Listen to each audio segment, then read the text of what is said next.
안녕하세요. 부버지 김현민 기자입니다. 라야 영입 철회 가능성을 시사했던 토트넘이 엠폴리 골키퍼 비카리오 영입에 근접한 상태입니다. 이미 구단 간의 합의도 어느 정도 마무리가 되어 가고 있고요. 심지어 선수와는 개인 합의를 끝낸 상태라고 하는데요. 이러한 가운데 토트넘이 이제는 센터백 영입에 집중하고 있습니다. 토트넘의 이적 시장 움직임을 이번 영상을 통해 소개시켜 드리도록 하겠습니다. 먼저 그 데일리 메일에서 지난 6월 12일 토트넘과 라야가 개인 합의를 마무리했다라고 보도를 했습니다.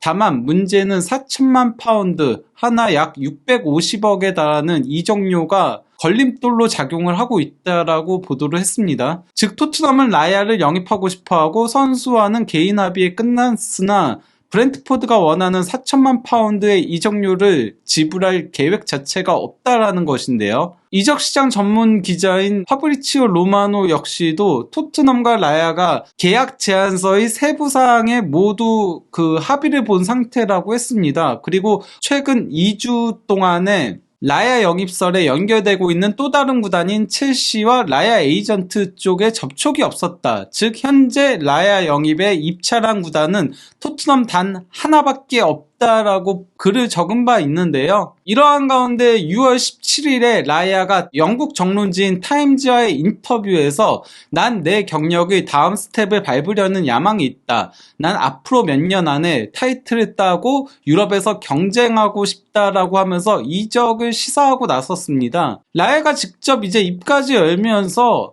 브렌트포드와 토트넘의 협상이 가속화될 것이라는 전망들이 있었는데요.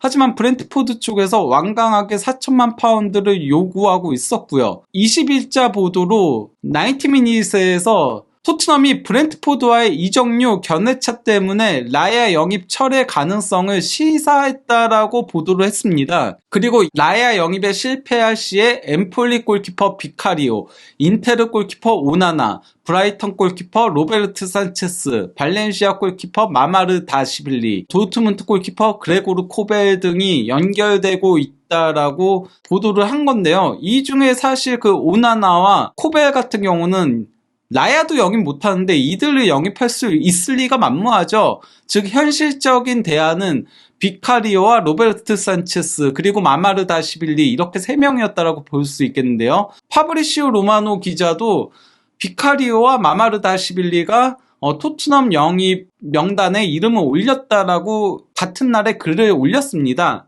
이탈리아에서 가장 유명한 기자죠. 스카이 이탈리아에서 일하는 잔루카 디마르지오가 토트넘과 엠폴리가 2천만 유로의 이적료에 원칙적으로 구두 합의를 했다라고 보도를 했습니다. 그러면서 이제 엠폴리는 토트넘이 이적 제안서를 보내는 걸 기다리고 있는 중이다. 즉 서류 작업만 끝나면은 양 구단 간에 합의가 마무리된다라고 글을 올린 거고요. 스카이 스포츠 잉글랜드판의 토트넘 전담 기자인 토트넘 관련해서 공신력에 있어서는 탑티어로 불리죠. 알레스 디오골드 기자보다도 훨씬 공신력이 높은 기자인데요.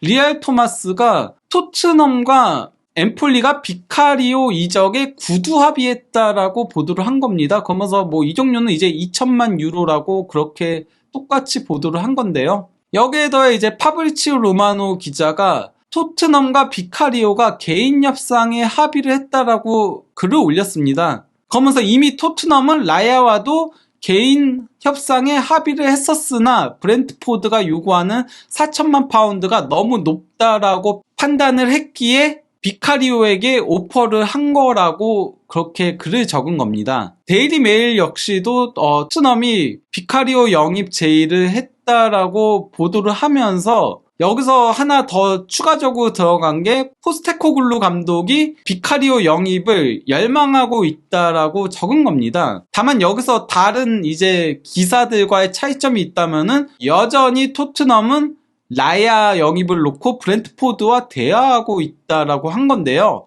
어쩌면 이게 토트넘에서 우리 엠폴리와 비카리오 영입에 이미 합의를 본 상태다. 브렌트포드 너네가 4천만 파운드를 계속 요구할 거면은 우리는 비카리오 영입 이적 제안서를 제출할 예정이다. 이렇게 얘기하면서 마지막까지 가격을 깎으려고 하는 게 아닌가 싶어요. 왜냐면은 브렌트포드도 라야의 대체자로 프라이부르크 주전 골키퍼인 플레켄을 영입을 했거든요. 이런 상태에서 만약 브렌트포드가 끝까지 가격을 깎지 않는다면은 그러면 아마 하루 이틀 사이에 엠폴리 측에 이적 제안서를 넣겠죠. 비카리오가 어떤 선수인지 조금 살펴볼 필요성이 있는데요. 비카리오는 1996년생 만 26세로 라야보다는 한 살이 어리고요. 라야가 만 27세거든요. 그리고 194cm의 장신의 키를 자랑하고 있습니다. 원래 우디네세 유스 출신으로 다양한 팀으로 임대를 떠났다가 베네치아로 완전 이적을 했었고요. 그 다음에 베네치아에서 칼리아리로 완전 이적한 이후에 엠폴리로 임대를 떠났다가 지난해 여름에 엠폴리로 완전 이적에 성공한 케이스이죠. 당시 엠폴리는 비카리오 영입을 위해 구단의 규모를 고려하면은 상당히 거액의 이적료인 850만 유로를 지출한 바 있습니다. 근데 이제 그 비카리오 같은 경우는 기대 실점 대비 실제 실점이 2.1골로 세리에 A 전체 3위에 위치하고 있습니다. 이게 어떤 얘기냐면요. 쉽게 말하면 비카리오가 2.1골을 시즌 내내 선방한 거나 마찬가지라는 소리인 겁니다. 그리고 또 이제 선방률은 71.3%로 세리에 A 전체 5위에 위치하고 있고요. 프로베델 골키퍼가 선방률도 1위, 그리고 기대 실점 대비 실제 실점도 1위. 왜 이 선수가 세리에 올해의 골키퍼에 선정됐는지를 확인할 수 있는 지표라고 할 수 있겠죠. DBS 평점이라고요. 각종 언론사에서 이제 올린 평점들을 평균치를 낸 평점 시스템이 있는 건데요.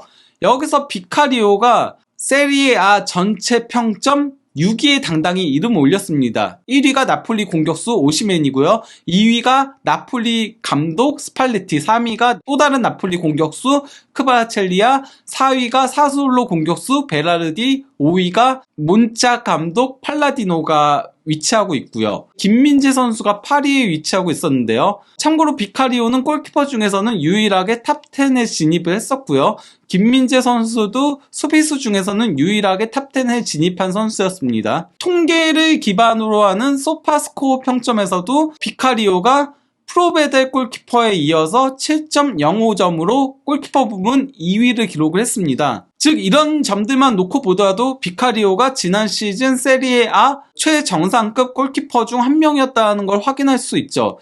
그러하기에 AC 밀란, 인테르, AS 로마 같은 명문 구단들이 비카리오를 주목하고 있었습니다. 비카리오의 기록을 요리스, 라야와 이제 비교를 조금 해보도록 하겠는데요. 맨 왼쪽이 요리스, 중앙이 라야, 그리고 맨 오른쪽이 비카리오입니다. 일단 그 선방률 자체는 라야가 가장 높습니다. 77%에 달하고요. 그 다음에 이제 비카리오 71.3%, 그리고 요리스가 66.9%로 가장 떨어지는데요. 경기당 캐칭 횟수, 공중볼을 잡은 횟수는 요리스가 0.7회, 비카리오가 1회, 그리고 라야가 1.3회로 라야가 가장 높고 비카리오가 2위, 요리스가 가장 떨어집니다. 경기당 펀칭 횟수는 비카리오가 0.9회로 가장 높고요. 라야와 로이스가 0.3회로 동률입니다. 마지막으로 경기당 클리어링 숫자는 비카리오가 1.4회로 가장 많고요. 요리스가 0.8회 2위, 그리고 라야가 0.5회로 3위입니다. 패스 성공률은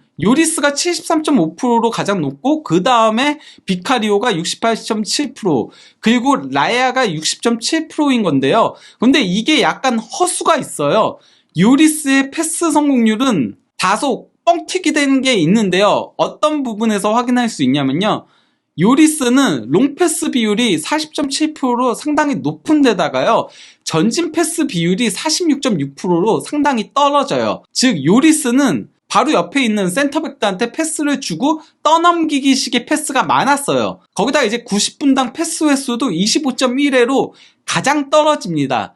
반면에 라야는 90분당 패스 횟수가 38.8%로 가장 높고, 그리고 전진 패스 비율도 71%에 달해요. 이런 점들을 놓고 보면은 사실 패스 지표에 있어서의 순수하게 가장 좋은 선수는 라야와 비카리오가 그래도 어느 정도 유사점이 있다라고 할 수 있고, 물론 라야가 조금 더 전진 패스 비율이 높긴 하지만요. 요리스가 가장 떨어진다라고 할 수 있겠습니다. 이런 부분이 단순히 패스 성공률만 보면 안 되는 이유인 거죠. 라야와 비카리오를 그래프로 이게 비교를 한 건데요. 롱패스 비율은 라야가 더 높고요. 선방률도 라야가 더 높고 수비적인 액션도 라야가 더 위에 있습니다. 하지만은 비카리오가 공중볼이라던가 볼을 걷어내는 데 있어서의 강점이 있죠. 라야는 아무래도 180 초반에 단신 골키퍼거든요. 반면에 비카리오는 194cm의 장신이다 보니까 높이에서 앞선다라고 할 수 있죠. 거기다가 뭐 패스도 라야보다 그렇게 떨어지지 않는 도리어 엇비슷한 수치를 보여주고 있습니다. 라야를 4천만 파운드에 영입하는 것보다 비카리오를 2천만 유로에 영입하는 게 이적료 대비 활용 가치에 있어서는 나름 괜찮은 선택지라고 보입니다. 다만 라야가 프리미어리그에서 검증됐고 또 라야는 홈그로운이라는 점이 이점으로 작용한다라고 할 수 있겠죠. 반면에 비카리오는 골리니가 이제 그 토트넘 와가지고 굉장히 부진했었잖아요. 언어적인 문제도 있을 수 있다는 그런 위험 요소가 있다라고 할 수 있겠죠. 거기다가 홈그로운도 아니고요. 이건 이제 요리스와 비카리오의 비교인데요. 이거 놓고 보면은 확실히 비카리오가 요리스보다 훨씬 앞서는 선수라는 걸 확인할 수 있죠. 요리스는 그냥 짧은 패스만 많이 줬을 뿐입니다. 그것도 짧은 패스를 동료들한테 떠넘기시고 넘긴 거였죠. 물론 요리스가 정말 대단한 골키퍼였어요. 과거에 프리미어리그 정상급 골키퍼였고 프랑스 대표팀 골키퍼로 월드컵 우승도 차지하고 했었지만은 현재 요리스는 확실히 떨어졌다라고 할 수 있겠죠. 여기까지 종합해보면은 토트넘은 만약 브렌트포드가 라야 이적료를 끝내 깎지 않는다면은 이대로 비카리오 영입으로 골키퍼 영입을 마무리 지을 가능성이 높은 상태인데요. 그 외에 이제 토트넘의 이적 시장 움직임을 조금 살펴보도록 하겠습니다.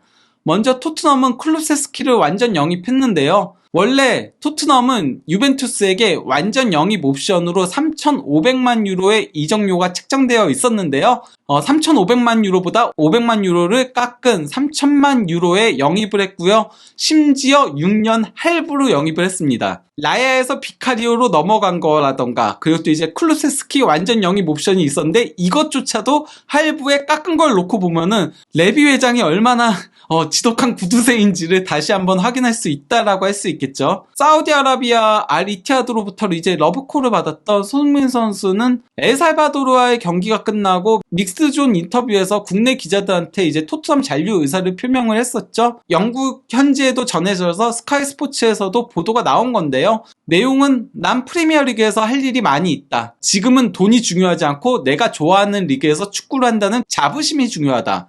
토트넘을 위해 더 뛰고 싶다라고 한 겁니다. 즉 손흥민 선수가 토트넘 잔류 의사를 표명한 만큼 토트넘이 선수 보강을 잘 하길 기대해야 한다라고 할 수 있겠는데요. 클루세스키를 완전 영입했고 손흥민 선수가 잔류 의사를 표명한 가운데 단주마와 랑글레는 임대 복귀했습니다. 랑글레가 임대 복귀하게 되면서 토트넘은 이제 그 센터백 보강이 필수가 됐다라고 할 수 있겠는데요. 그 리알 토마스 스카이 스포츠 토트넘 담당 기자는 토트넘이 풀럼 센터백 토신 아다라 비오요를 영입하려고 한다라고 보도를 했습니다. 현재 아다라 비오요의 계약 기간은 1년밖에 남지 않았고 선수는 토트넘 이적에 열려 있다라고 보도를 한 건데요. 파브리치오 로마노 기자는 토트넘이 레버쿠젠 센터백 탑소바와 접촉했다라고 글을 적은 겁니다. 그러면서 탑소바는 오랜 기간 토트넘 리스트에 이름을 올렸던 선수다라고 하면서 아직 이적 협상이 진전된 건 없지만 탑소바도 팀을 떠나고 싶어 한다라고 글을 적은 겁니다. 그 외 풋볼 런던에서는 디나모 자그레브 센터백인 요십 스탈로와 로마 센터백인 이바니스가 이제 그 토트넘 영입설에 이름을 오르내리고 있는 센터백들이라고 보도를 했는데요. 이 4명의 센터백들의 모두 공통점이 있습니다. 하나같이 발밑이 좋고 빠릅니다. 다만 공중볼엔 하나같이 다 약점이 있습니다. 즉 포스테코글루 감독이 상당히 라인을 높게 올리잖아요. 그러다 보니까 발 빠른 센터백을 선호하고 또 발밑이 좋은 빌드업에 능한 센터백을 선호한다는 거를 이런 부분들을 통해서 확인할 수 있는 거죠. 그 외 토트넘은 플레이메이커 영입을 현재 추진 중에 있는데요. 영입 대상으로는 메디슨과 제임스 워드 프라우스 등이 떠오르고 있습니다. 그리고 측면 공격수는 하비반스, 그리고 센터백으로 메가이어가 연결되고 있다라고 타임즈 기자인 게리 제이콥이 보도를 한 건데요. 근데 이제 현재 메디슨 같은 경우는 뉴캐슬 이적에 상당히 근접해 있는 상태입니다. 메디슨의 이적료는 5천만 파운드로 거론되고 있고요. 뉴캐슬은 이적 협상을 길게 끌고 가고 싶지 않기 때문에 빠르게 이 이적을 성사시키려고 한다라고 해요. 그리고 만약에 레스터 시티가 메디슨 이적에 미적지근한 반응을 보이면은 바로 다음 타겟으로 넘어갈 거라고 하는데요. 분명한 건 현 시점에서 토트넘이 제1 옵션 영입들은 다소 난항을 겪고 있다는 사실입니다. 라이아 같은 경우도 개인 협상에는 합의를 했으나 결국 이적료에서 견해차를 보이면서 비카리오 영입 쪽으로 선회하고 있고요. 그리고 플레이메이커도 현재 메디슨에서 제임스 워드 프라우스 쪽으로 선회할 가능성이 상당히 높다라고 할 수 있겠는데요. 다만 한 가지 고무적인 부분이 있다면은 포스테코글루 감독의 전술적인 스타일이 뚜렷하다 보니까 그 다음 타겟으로 연결되는 선수들의 면면이 1타겟과 크게 차이는 없다라는 부분입니다. 과연 토트넘이 남은 여름 이적 시장에서 좋은 선수들을 수급하는 데 성공하면서 다음 시즌 유럽 대항전 경쟁에 뛰어들 수 있을지 앞으로의 이적 상황들도 면밀히 체크한 이후 한준TV를 통해 전달해 드리도록 하겠습니다. 감사합니다.